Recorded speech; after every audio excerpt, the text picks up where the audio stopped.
সম্প্রতি আর্টিফিশিয়াল ইন্টেলিজেন্সের রমরমায় চোখ ধাঁধিয়েছে গোটা বিশ্বের। যে বিষয়ে সন্দেহ নেই কারণ, এআইকে কাজে লাগিয়ে সবকিছুকে এক লহমায় হাতের মুঠোয় এনেছে দুনিয়া। কিন্তু এ যেন প্রদীপের নিচেই জমা অন্ধকারের মতো। বিজ্ঞানের অগ্রগতির আড়ালেই জন্ম হয়েছে ডিজিটাল দস্যুর। বলা যায় এটাই ডিজিটাল ইন্ডিয়ার হাইটেক ফাঁদ। চোর এবার শীত কাটছে সরাসরি আপনার মোবাইলে। কয়েক মুহূর্তের মধ্যে খোয়া যাচ্ছে আপনার ব্যক্তিগত যাবতীয় তথ্য। এমনকি আপনার ছবি বিকৃত করেও ছড়িয়ে দেওয়া হচ্ছে সোশ্যাল মিডিয়ায়। সাইবার বিশেষজ্ঞরা বলছেন এটাই ক্লিয়ার ফেক। কি ভাবছেন সাইবার ক্রাইমের পরবর্তী টার্গেট আপনি হতেই পারেন? তবে চলার পথে ঝুঁকি যেমন আছে তা মোকাবেলা করার উপায়ও। কিন্তু মোকাবেলা করতে হলে জানতে হবে শত্রুর গতি প্রকৃতি। তাই শুনে চলুন সাইবার বিশেষজ্ঞের পরামর্শ। সাইবার বিশেষজ্ঞরা বলছেন ক্লিয়ার ফেক হলো ডিপ ফেকেরই একটা ধরন, যা মেশিন লার্নিং ব্যবহার করে তৈরি করা হয়। মূলত ম্যাক অপারেটিং সিস্টেম ব্যবহারকারীদেরই প্রাথমিকভাবে টার্গেট করছে সাইবার প্রতারণাকারীরা। তারা আক্রমণ করছে atomic Mac OS tiller malware দিয়ে। এই ম্যালওয়্যার চুরি করে নিতে পারে ক্রেডিট কার্ডের তথ্য, ক্রিপ্টো ওয়ালেট এবং আপনার ব্যক্তিগত ফাইল। ফেক ব্রাউজার তৈরি করেই এই অ্যাটমিক ম্যাক ওএস ট্রিলার কাজ করে বলে সাইবার সূত্র মারফত খবর। বেসিক্যালি দেখতে গেলে ক্লিয়ার ফেক হলো একটা জাভাস্ক্রিপ্টের ফ্রেমওয়ার্ক, যার মধ্যে কি করে হয়েছে যে হ্যাকাররা কম্প্রোমাইজড ওয়েবসাইটে, মানে যে ওয়েবসাইটগুলোতে বিভিন্ন ধরনের প্রবলেমস আছে, লুফোলস আছে, সেই লুফোলসগুলোকে কম্প্রোমাইজ করে এই ক্লিয়ার ফেক ফ্রেমওয়ার্কটা, জাভাস্ক্রিপ্ট ফ্রেমওয়ার্কটা ইনজেক্ট করে দিয়েছে।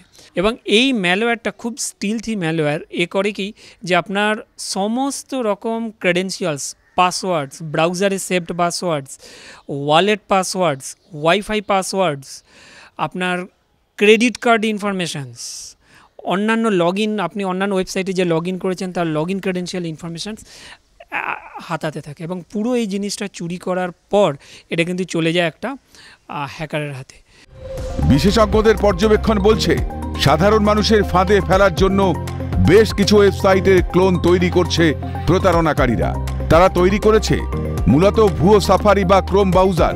এই ধরনের ভুয়ো সাফারি বা ক্রোম ব্যবহার করলে বৈধ ব্রাউজার আপডেটের ফাঁদ পেতে করাপ্টেড ম্যালওয়্যার ইনস্টল করে দেওয়া হচ্ছে আপনার মোবাইল কিংবা ল্যাপটপে। অজান্তেই হ্যাক হচ্ছে আপনার গোটা সিস্টেম। যারাই কিন্তু ওই সব ওয়েবসাইটগুলোতে যাচ্ছে, সাথে সাথে কিন্তু তাদের কাছে একটা নোটিফিকেশান আসছে যে তোমার ব্রাউজার আপডেট করতে হবে। সেই ব্রাউজারটা জেনারেলি ক্রোম হচ্ছে বা সাফারি ব্রাউজার। এইবার যখনই আপনি ব্রাউজার আপডেটের যে পেজটা, সেটা দেখতে কিন্তু ডিটো আপনার, এটা ফেক পেজ, এই ফেক পেজটা কিন্তু দেখতে ডিটো অরিজিনাল আপডেটের পেজের মতোই। আপনি যদি এই আপডেটটা ক্লিক করে ইনস্টল করেন, সাথে সাথে আপনার সিস্টেম, মোবাইলে কিন্তু ম্যালওয়্যার চলে এলো। সবটা শুনে কি মনে হচ্ছে এখনই মোবাইল, ল্যাপটপ কিংবা কম্পিউটার ব্যবহার বন্ধ করে দেবেন? ডিজিটাল যুগের ইতিবাচক দিকগুলি থেকেও নিজেদের দূরে সরিয়ে রাখবেন? এসব না করে বরং বন্ধ করুন ক্লিক করা। টুকটাক মোবাইলে যা মেসেজ আসছে আপনি ক্লিক করছেন। অভ্যেস বদলান এখনই। মনে রাখবেন, একটা ক্লিকেই আপনার জীবনে নেমে আসতে পারে বিরাট কোনো বিপদ। সাইবার বিশেষজ্ঞদের সতর্ক বার্তা, কোনো অচেনা লিঙ্কে ক্লিক করা থেকে বিরত থাকতে হবে। অপারেটিং সিস্টেম এবং সফটওয়্যার আপ টু ডেট রাখা খুব প্রয়োজনীয়। এর ফলে নিরাপত্তা সংক্রান্ত কোনো সমস্যা মিটিয়ে নেওয়া যাবে অনায়াসে।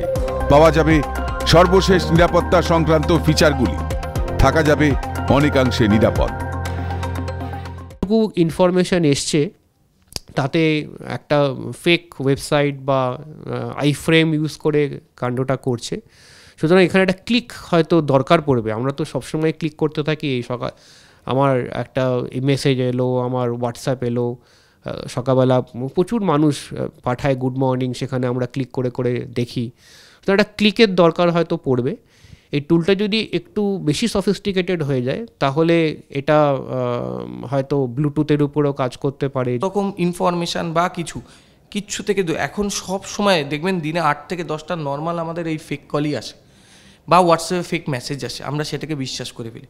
কখনও এইগুলো করবেন না, আগে ব্যাংকে গিয়ে ফিজিক্যালি দেখে সেগুলো যাচাই করে তারপর সেগুলো করুন, তবে এই বিপদ থেকে অনেকটা বাঁচা যাবে। মানুষ যদি নিজে এই কাজকর্মগুলো না বন্ধ করে, টেকনিক্যালি এগুলোকে আটকানো কখনোই সম্ভব হবে না। না মানে আগেও যেটা বললাম আর কি, যে খুব সতর্ক থাকি এইসব ব্যাপারে। তবে হ্যাঁ, কখনো কখনো হয়তো প্রয়োজনের জন্য কিছু কিছু অ্যাপ ডাউনলোড করতে হয়, তবুও চেষ্টা করি সেটা যাতে কম হয়। কিন্তু বিপদের শেষ এখানেই নয়, কারণ ফোনের তথ্য হাতানোর পাশাপাশি প্রতারকরা সাধারণ মানুষের ছবি বিকৃত করেও সোশ্যাল মিডিয়ায় করে দিচ্ছে ভাইরাল, যার শিকার হচ্ছেন বিশেষ করে মহিলারা। সাইবার নিরাপত্তা বিশেষজ্ঞদের মতে প্রতারণার শিকার হলে সেটা লুকিয়ে না রেখে এগিয়ে আসতে হবে অভিযোগ জানাতে। ন্যাশনাল সাইবার ক্রাইম পোর্টালে নথিভুক্ত করতে হবে যাবতীয় অভিযোগ। জায়গায় যে ডিপ ফেক বা এগুলোর দেখা গেল কারোর এমন একটা ম্যানুপুলেট করে দিচ্ছে, ফটোটাকে এমন একটাভাবে এডিট করে বা এআই এর মাধ্যমে যেভাবে তৈরি করছে, সেটা অনেক মহিলাদের ক্ষেত্রে তারা কিন্তু ভয় পেয়ে বা লজ্জার খাতির বা নানা রকম প্রবলেমের জন্য কিন্তু থানায় গিয়ে বলতেও পর্যন্ত পারছে না, যার জন্য কিন্তু ন্যাশনাল সাইবার ক্রাইম পোর্টাল আছে।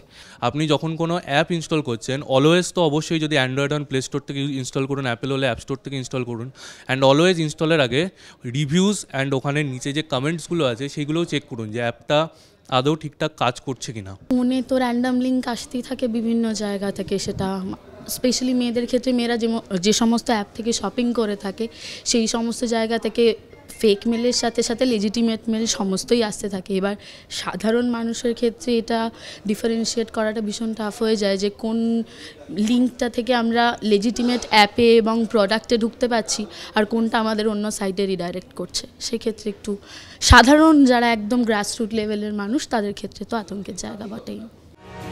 এগোচ্ছে সময়, বদলাচ্ছে যুগ, বাড়ছে জীবনের গতি, আর নিত্যদিনের চলার পথে এক লহমায় গোটা বিশ্বকে জয় করতে আপনি ব্যস্ত। সেই ব্যস্ততাই যে কখন আপনার দুর্বলতায় পরিণত হচ্ছে আপনি জানতেও পারছেন না। ফাঁদে পড়ছেন প্রতারকদের, হচ্ছেন সর্বহারা। তাই দ্রুত নয়, সিদ্ধান্ত নিন ভাবনা চিন্তা করেও। ডিজিটাল চোরের মোকাবেলা করতে শিখুন ডিজিটালি। ক্যামেরায় সুরজিৎ প্রামাণিকের সঙ্গে ইন্দ্রনীল ঘোষের রিপোর্ট, ক্যালকাটা নিউজ।